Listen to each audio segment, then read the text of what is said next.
Hello? Hi, is this Max? Yes? Hi, Max. This is Tiffany from Cult Radio calling you back. How are you? Okay. How was your dinner? Fine. Good, good. So are you ready to do the interview? Sure.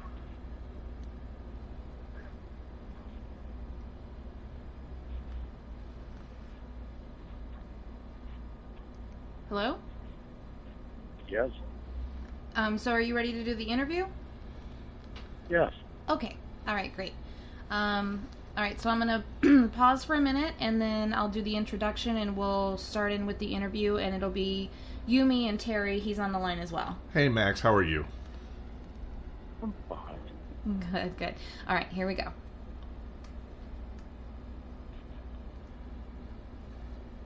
And welcome back to Cult Radio Live. Coming up next, we have our featured guest for the evening. We are so honored and thrilled to welcome an actor, screenwriter, producer, and director, and dare I say, a TV and film legend. We are so excited to welcome Max Baer Jr. to the show. You're on the air with Terry and Tiffany. Welcome, Max. Well, hello. I guess the only way to become a legend is to survive and be alive. And if you're dead, well, then I don't know, all they call you is dead. Right. Well, I'll tell you one thing for sure. We were very saddened by the loss of Donna Douglas, and it's been almost a year now. It was last year sometime she passed. It's really last January. Right. It's so hard to believe that you're the last surviving cast member. I don't know if you can say in words, but how does that feel? I'm the last of the Mohicans. I'm the last actor. On the production side, I'm the last of anybody over there. All the cameraman, the producer, the writer, the executive producer, they're all dead. Wow. Well, I think one thing that... I'm the only one connected with the show that's alive. Right. Well, I think one thing that you do to make sure you stay alive is very smart, and that's the fact that, just like me, I understand you don't like airplanes. Well, I like airplanes. I like aerobatics. I like pits. I like bi-wings, and I can fly in a box and so forth. Uh-huh. But based on what's going on in the world today, I'm not going to get on an airplane with other people that have either veils or towels or whatever it is, because I have a phobia, I guess, and it may be wrong to the liberal side, but if I see a plane blown up and I look around, it's not an Irishman. It's not a Frenchman. Yeah. It's not an Italian. Right. It's not an American. It's not a Lithuanian. It's one group. Right. So therefore, they bother me. Yeah. And so I won't fly because of that fact. If I could fly probably in a private plane and I was the only passenger, that might be a different story, or somebody that I knew, say a real close friend, or my wife or my girlfriend or whoever it might be. Mm-hmm. Right. That would be another story. But I just am not willing to take the chance. Well, we like keeping you safe on the ground, and one of the things that I wanted to talk about first for listeners who are in the New York and or New Jersey area is that you're going to be appearing at the Chiller Theater Convention and Expo this weekend. This coming weekend, yeah. I'm here right in the room at the Sheraton right now. I just finished dinner, which was great. downstairs. There's chicken and rice. And I just got back to my room, had 2 glasses of wine, which for an old man like me is an absolute maximum limit. Well, I understand it's a really funny story. I'm not sure if it's true because, I certainly don't blame you for loving a little bit of wine because it definitely gets you through the day. Wasn't it due to a little cocktail that was kind of given to you by Irene Ryan that you actually got the audition for Jethro because you were a little tipsy when it happened? A little is being very kind. We were testing for the part, Irene Ryan for Granny and me for Jethro. And she took me over to a place called The Shack. And I had 2 double Beefeater martinis, and I came back. And I'm not a drinker. So we came back, and they called, "Okay, Bear, you're up." And I thought, oh, boy. So I got up. He said, "Now, don't worry about it at all. Then just go through it. And you make a mistake, keep on rolling because we'll edit it and we'll fix it in the editing room." Uh-huh. And I thought, oh, boy, that's a bunch of bull. But anyway, I'll do it. So Buddy went through the door first, and I went through the door second. This was to the cabin. They rebuilt the cabin on the soundstage. Uh-huh. And I was the one that went through second, and I accidentally bumped the door jamb with my shoulder because I lost a little balance. Right. And I turned right to the door jamb and said, "Excuse me." With a big grin on my face and kept on walking in. Well, the people in the background, they laughed because here's some jackasses talking to a door jamb. And in the screening room, when they read it later, they said, "Hey, Paul Henning, who was the writer, said, that's him. That's him. Anybody will talk to a door jamb, we got him." And somebody, that's the right guy. And I'll tell you something else. Nobody on earth could have done that role like you did, and that was certainly proved with that piece of crap movie they made. You are Jethro Bodine. I know you had a little bit of trouble with the character for a while, and the fact that you kind of resented it, but you've really come around to embrace the character, right? Well, what happened is this. You go through stages. When you're unemployed, you're trying to get any job you can. Mm-hmm. Now you get that job. And the job becomes a success, and you're very happy about the success of that. And then it goes beyond success and becomes so popular that you become Batman or Superman or Gilligan's Island or whatever you become. You become that. And it's impossible to get out of it. Right. So when the series ended, I didn't want to go back and do any reunion show at that time because I was trying to establish myself as an actor. But if you could imagine a producer, say, "Oh, we got a guy, here he is, Max Baer is going to play this doctor." And as soon as I come on screen, the people in the audience say, "Oh, there's Jethro." Well, you've lost the image. Mm-hmm. You're not able to communicate to the viewers that this actor is a doctor. Right. He's not Jethro from the Beverly Hillbillies. Well, I couldn't do that. Or a police officer, or a president, or a vice president, or a head of a corporation. It wouldn't have mattered. I couldn't have done it because of what the perception was. But the perception of what you are is much greater than what you are. Uh-huh. So it took a little time. It took a number of years. And sometimes you can wear through it. But it took me about 10 years, and then I started wearing a mustache most of the time. And I made a picture called the Macon County Line. And we made that up in Sacramento, near my hometown of Sacramento. We filmed it on the Sacramento River. And I wrote the screenplay on the back of the Beverly Hillbillies script. Wow. along with a friend of mine named Richard Thompson, who directed the thing. And it worked out reasonably well. And cost us about $110,000, and it generated $25 million. And it was actually, it had held up until 1999, I believe, Macon County Line held the record for the highest grossing movie per dollar invested at the time. Until the Blair Witch Project, Yes. which came along on the internet. You had all that access to the computer, and there was no competition for that. There's no way to beat that. Well, I certainly remember seeing that at the drive-in. One great film, and if it wasn't enough, you did that great film. We had a beautiful young actress on that you worked with by the name of Glynis O'Connor on the show here, and Ode to Billy Joe, and that was something that you were responsible too.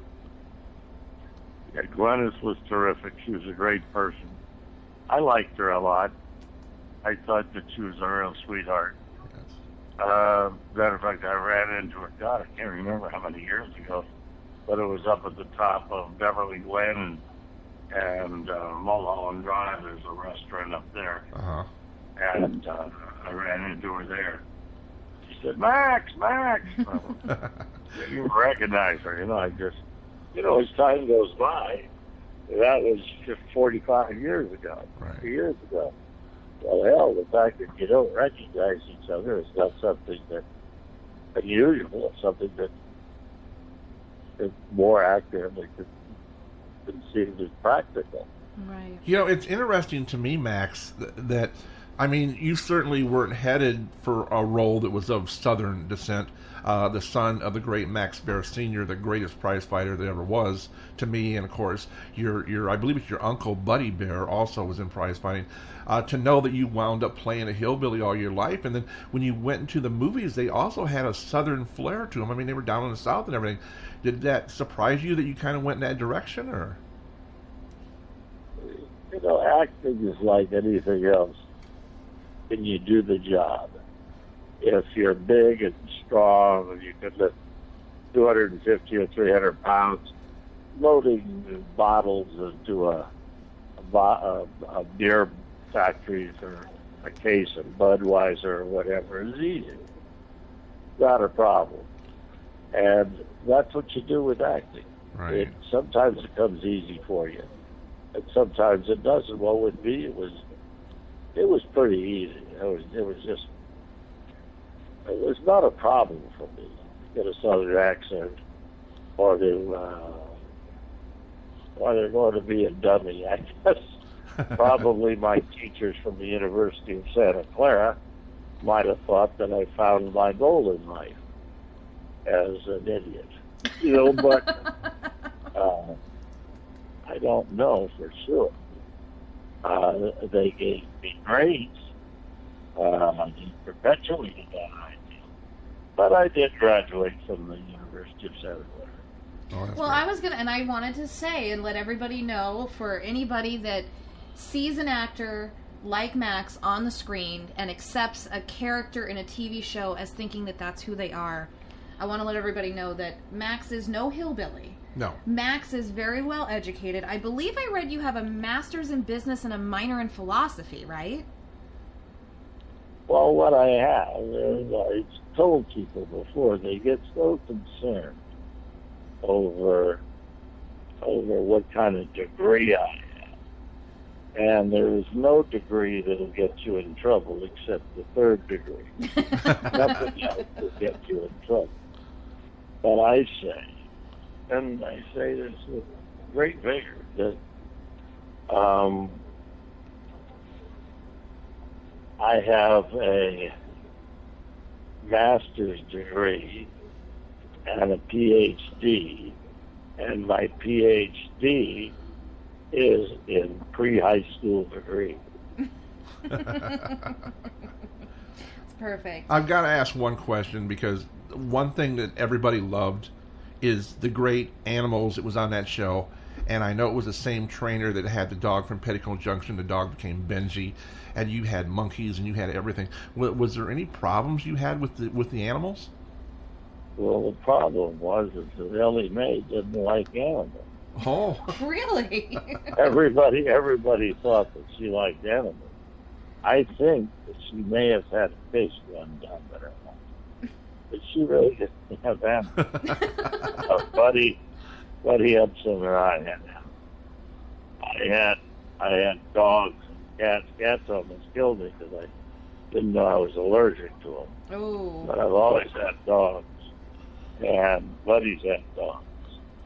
He had horses down at his ranch in Agoura, and I had dogs. I have 3 dogs right now, as a matter of fact. A Pomeranian, a Pit Bull, and a lab mix. I get them out of the shelter up at Lake Tahoe and in El Dorado County and in Reno. Now, am I right in knowing that you and Buddy Epson knew each other before the Beverly Hillbillies? No.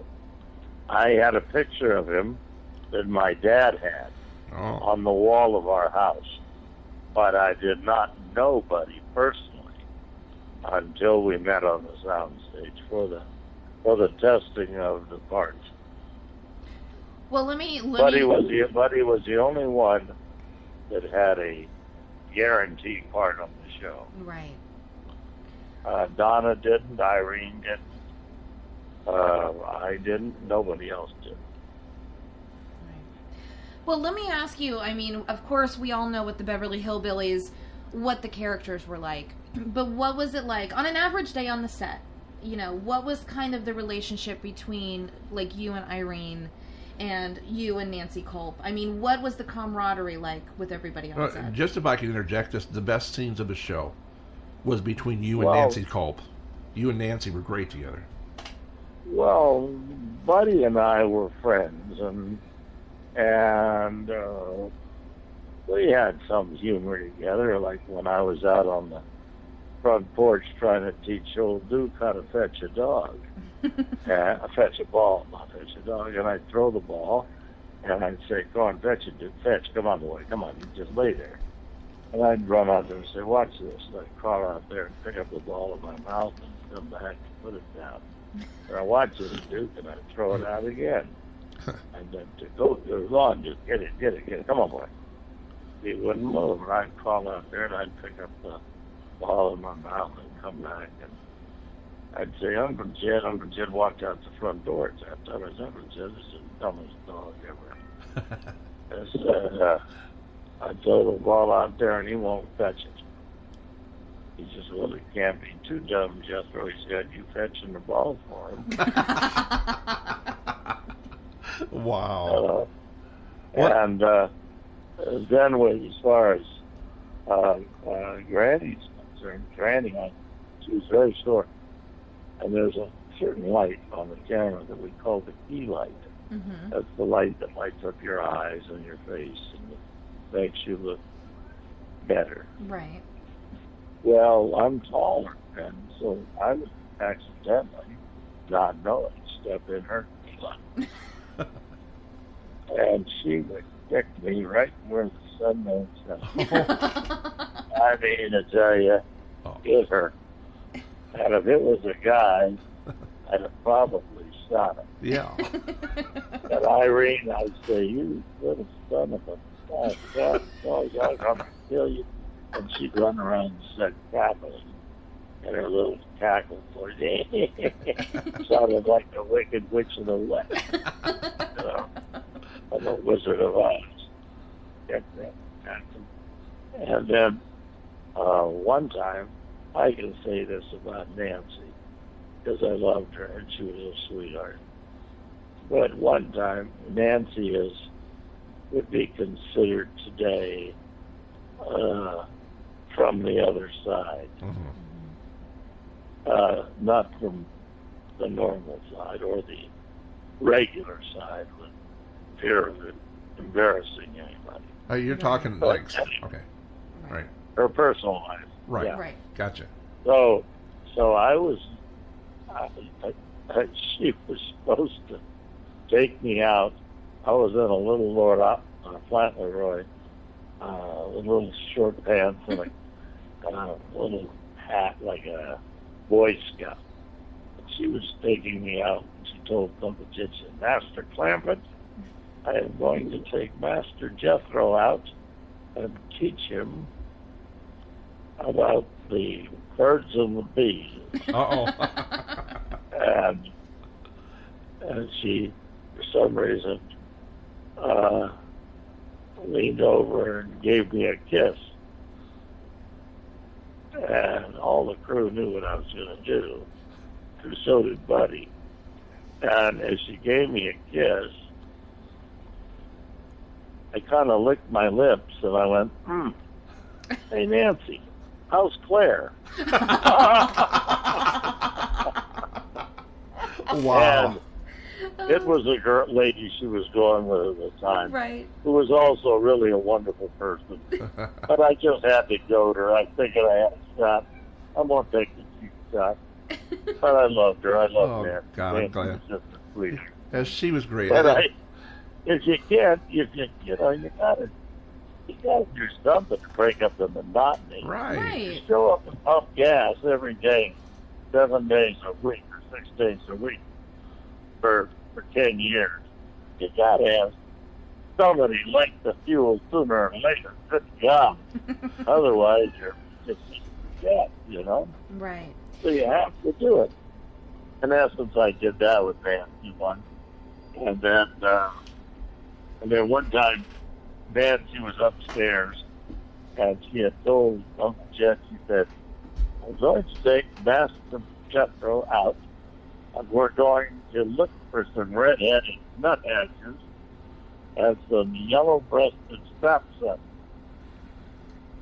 Well, you can use your imagination as to what I put in her head as we were standing at the top of the stairs.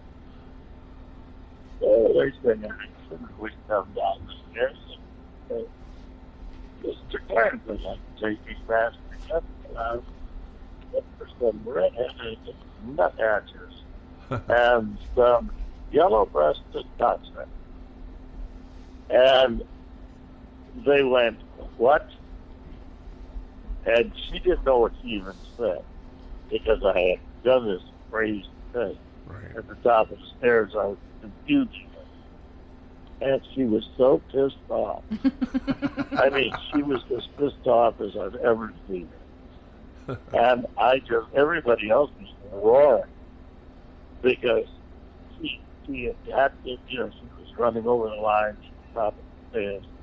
But they're so similar, and it's just real, it was just one of those things that just sounded familiar and you could say it. And then after you said it, you went on. Right. Now, naturally, it was cut out. It wasn't left in the show.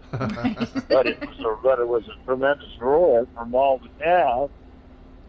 But those outtakes happen in almost every. Well, oh, yeah. I know Donna Douglas had a big crush on Elvis because she did Frankie and Johnny, the movie.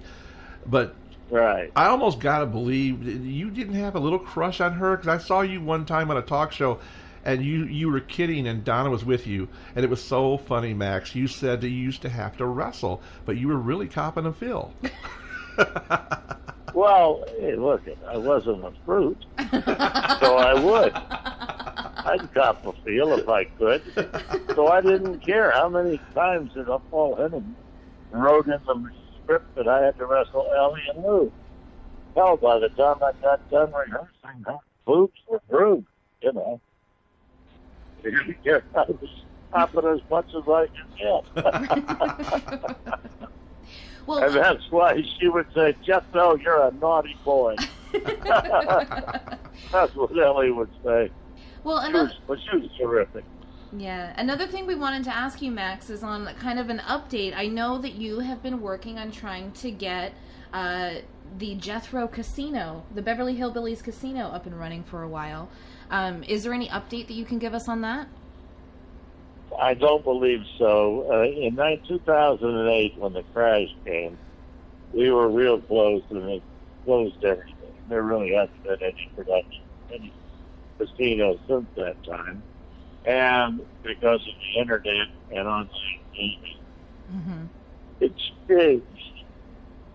It's changed. And I think eventually it's going to be mostly gambling online. Yeah. Which is sad. I think that's the way. I think it's going to be gambling online for the gaming game, for the around the state and the blackjack and the I don't know. Well, at least you got the Beverly Hillbillies slot machines going, so I'm glad that that's working out for you. Well, at least I got something. I'm not giving up. I like to have some action going. I've always been somebody that appreciates action. It's just pleasing to me to be able to do it. Well, just like coming back here to the Chiller Theater in Parsippany, New York. I haven't really been back on the East Coast in probably 30 years. Right. And I came back there because a friend of mine asked me, would you come back and do this thing? And I could have made an excuse, but I said, I don't really have anything to do. How much do they pay? I said, I'm a hooker, but you have to pay me right. Right. I'm not a street walker. well, So they said, you got to do X, Y, and Z. Well, for all of you far, fans, I just got in today. right? And I already met some people that I haven't seen in years, just years. And so it's kind of nice. It is, Yes. and then for all of you out there that appreciates the great Max Baer Jr. and all the work that he did, not only on the Beverly Hillbillies, Macon County Line, Ode to Billy Joe, and other things that he's done. Now is your chance one-on-one to meet the legend, and I say that with great respect. I'm so honored that you're here, Max. And actually, I imagine you're doing the whole thing. Are you like taking photos with people? And Well, you know that you could tell some of them that they could send away to the Beverly Hills Police Department and they could get some pictures of me there, but they have to cut off the numbers. I think it But might I be. actually bought one myself because it was one of the best pictures I ever took and cut off the number myself. I think it might be a little bit more enjoyable for the fans to get to meet you face to face, and for listeners. Oh, I sincerely doubt that.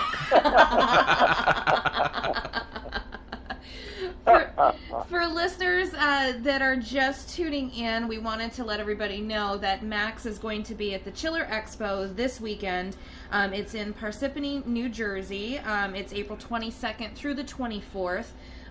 Friday the 22nd, it starts at 6 p.m. Saturday the 23rd, it starts at 10 a.m. And Sunday the 24th, it starts at 11 a.m. And you can get a chance to meet Max and get an autograph and all that good stuff. In knowing that the Beverly Hillbillies, Max, is so ingrained in everybody. I mean, it's been syndicated all over the world. And in knowing also that you're going to Chiller, which has a lot of drive-in movie and genre movie fans who probably love your films like Ode to Billy Joe. What kind of fans do you meet at these events? I mean, is it all of a certain age? I mean, it's got to be a pretty wide spectrum, I would think. I can just see what they do when they see Max, because people don't realize how big you are. You are a mountain of a man. Well, some of the people, they have to be in their rooms by now.